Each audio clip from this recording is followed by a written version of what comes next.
আজ বাড়িতে বেশ কিছু মানুষকে আমি নেমন্তন্ন করেছি, যারা কালকেই এসেছেন কিন্তু আজও থাকবেন। বেশ ভালো লাগে জানো তো, যখন আত্মীয় পরিজন বন্ধুবান্ধবরা রাত্রিবাস করেন বাড়িতে, বেশ কয়েকদিনের জন্য তারা আসেন, তাদেরকে একটু ঠান্ডার মধ্যেই বেশিরভাগ মানুষ আসার চেষ্টা করেন, তাদেরকে একটু যত্ন আত্তি করার চেষ্টা করতে থাকি।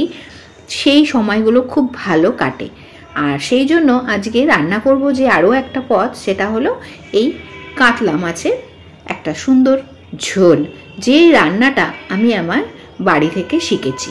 আমার শাশুড়ি মায়ের কাছ থেকে আমি প্রচুর রান্না শিখেছি, তবে এই রান্নাটা আমার মা ঠাকুমারাই রান্না করতেন। এই রান্নাটা একটু শিখেছিলাম তাদের কাছ থেকেই, শিখে নয় দেখে দেখেই মনে থাকা, সেটাই। হাত ধরে আমার মা আমাকে কখনো কোনো রান্না জোর করে শেখাননি। আর বলতেন পড়াশুনো করলে সব কিছু মেয়েরা এমনি এমনি শিখে যায়, যেটা যখন সময়। আর মাছটা কতটা বড় ছিল, আমার যতটুকু মনে হয় 5 কেজির একটু ওপরেই হবে মাছটা।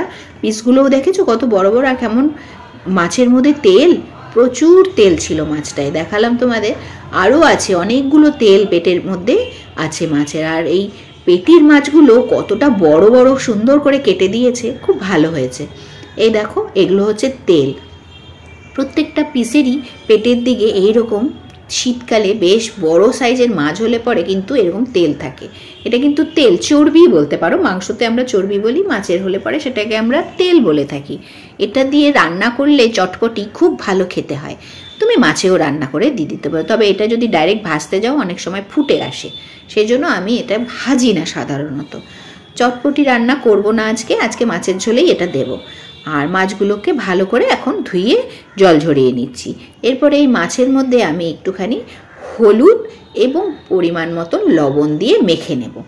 আমি এখানে কয়েক পিস নিয়েছি, যেহেতু একবেলার জন্য করব, আর অন্য মাছও তো রান্না করব এবং অন্য সবজিপাতিও রান্না করব, সেই জন্য হলুদ আর লবণ দিয়ে মাছটাকে কিছুক্ষণের জন্য মেখে একদিকে রেখে দেবো। আর তার সাথে তার মশলাপাতিগুলোও রেডি করব। আজকে রান্নায় দেব পেঁয়াজ কুচি, তার সাথে মশলা হিসেবে ব্যবহার করব আমি সাদা আর কালো সর্ষে বাটা। তার সাথে লঙ্কা এবং লবণ অবশ্যই দিতে হবে, না হলে কিন্তু সর্ষে বাটা তেতো হয়ে যায়। সবসময় যখন সর্ষে বাটবে তার মধ্যে একটু লবণ আর অল্প কয়েকটা কাঁচা লঙ্কা, নিদেন পক্ষে একটা কাঁচা লঙ্কা দিয়েই সর্ষেটাকে বাটবে, তাহলে দেখবে তেতো হয় না কখনো সর্ষে বাটা। অনেকেই এরকম বলেও যে সর্ষে বাটা না তেতো হয়ে যায়, মিক্সিতেই বাটি বা পাটায়, তাতে তেতো হয়। এইভাবে বাড়িতে দেখবে একদম তেতো হবে না। আর এইখানে আমি মাছগুলোকে ভালো করে এপিটোপিট কড়া করে ভেজে নেব, কারণ বড় সাইজের মাছ তো, আর যে রান্নাটা করব সেটার জন্য একটু মাছটাকে কড়া করেই ভাজতে হবে। তবে জ্যান্ত মাছ ছিল, 5 কেজির উপরের মাছ, কাতলা মাছ, এত টেস্টি আর ভীষণ সুন্দর স্বাদ। তার কারণ হচ্ছে এই দেখো, মাছ দেখলেই তোমরা বুঝতে পারবে যে মাছটা জ্যান্ত ছিল, কেমন সুন্দর বেঁকে চেকে যায়। জ্যান্ত মাছ যখনই তুমি তেলে ভাজতে যাবে তখনই কিন্তু এরকম বেঁকে চুকে যাবে। আর যদি ফ্রিজের বা বরফ চাপা মাছ হয় তাহলে কিন্তু সেটা তা হবে না, যেমন ছিল তেমনই থাকবে ভাজবার পরেও।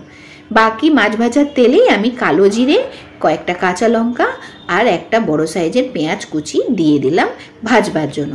বেশ একটু ভেজে ওঠার পর এর মধ্যে দিয়ে দিলাম বেটে রাখা সর্ষে। আর এখন ভালো করে যে ঝোলটা উঠলো, আর উঠলে ওঠার পরে ওই যে তেলগুলো ছিল মাছের, সেটা দিয়ে দিলাম। এবারে ভালো মতন আরও বলক চলে এসেছে ঝোলের, এখন দিয়ে দিচ্ছি ভেজে রাখা মাছগুলো এক এক করে ওপর। এরকম জ্যান্ত কাতলা মাছের এত সুন্দর একটি রেসিপি দেখবার পর তোমাদের কেমন লাগলো অবশ্যই কমেন্ট করে জানিও। আর নতুন নতুন রেসিপি দেখবার জন্য আমার চ্যানেলটিকে সাবস্ক্রাইব করে রেখো। সকলে ভালো থেকো আর সুস্থ থেকো।